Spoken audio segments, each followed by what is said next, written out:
What do you think the biggest, since we're covering every single possible topic, let me ask the biggest one, the unanswerable one, from the perspective of alien intelligence, or from the perspective of religious studies, or from the perspective of just Diana, what do you think is the meaning of this existence, of this life of ours? Yes. Okay. So, all right. So, well, of course, I have to. My philosophical training as undergrad always makes me think about like what's the assumption in your question. There's an assumption there. It's like there is a meaning. Okay, that's the What do you mean assumption. by meaning? What do you mean by life? Yeah. Can you define the terms? No, but listen. Okay, I'll answer your question. I'm just going to say that there's this assumption that we should have meaning to life, okay? Right. Well, maybe we shouldn't. Maybe it's just all random, okay? However, I believe that it's not.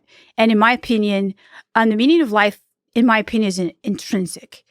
I enjoy living. I want to live. Sometimes I don't enjoy living. And when I don't enjoy living, I change my circumstances. So it's intrinsic. And I think that certain things are intrinsic, and like love of your children is kind of, well, it's actually physiological, but it's also intrinsic. It's beautiful.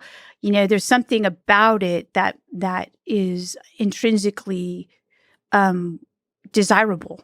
So I think the meaning of life is like that, intrinsically desirable.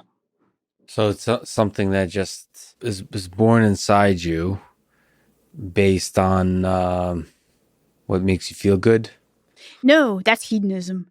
That's So, but where do you place love? Love of your children? Yeah. So basically, love of your children, by the way, is not always easy because they do things that they shouldn't do. You have to discipline them. That's one of the worst things about parenthood to me is disciplining my children. I don't like to do that. I love them. So a lot of things that I do that I feel are good are not easy. So there's an intrinsic sense that, like, okay, let's take animals. Okay, so we have dogs and cats. Okay, so you might not, but I do.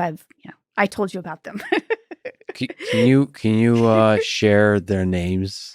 If I share their names, I will share their names. Okay. So we have a cat and it has red fluffy hair. And so we called it Trump. Well, when we got our dog, we figured that it needed a companion. So we called it Putin. So we have Trump and Putin. This is the greatest pet names of all time. I'm sorry. And or maybe we'll be able to share a picture of your cat because this is awesome. It is really cute. Yeah. Very photogenic. I mean, is this something that's whether we're talking about love or the intrinsic meaning? Do you think that's something that's really special to humans, or if there is intelligent alien civilizations out there, do you think that's something that they possess as well, maybe in different forms? Like whatever this thing that meaning is, this intrinsic drive that we have, do you think that's just a property of life of some level of complexity, that we will see that everywhere in this universe? In my opinion, and this is just my opinion, I do think that it is, but I also think that it can take different forms. So if there is like, think of gravity, right? Gravity kind of like makes stuff stick to it, right? It attracts stuff. Well, what does love do? That does that too, right? So people who are, we call them charismatic. Charism, it means love. Charism means light and love. So a charismatic person is a person who attracts people to them like the sun does, right? Like, you know, so I think that whatever this property is that's intrinsic is like gravity, and most likely takes different forms in different types of life forms. Yeah, I can't wait until like Albert Einstein type of figure in the future will discover that love is in fact one of the fundamental forces of physics. That would be cool. Diana, this is one of the favorite conversations I've ever had. It's truly an honor to talk to you.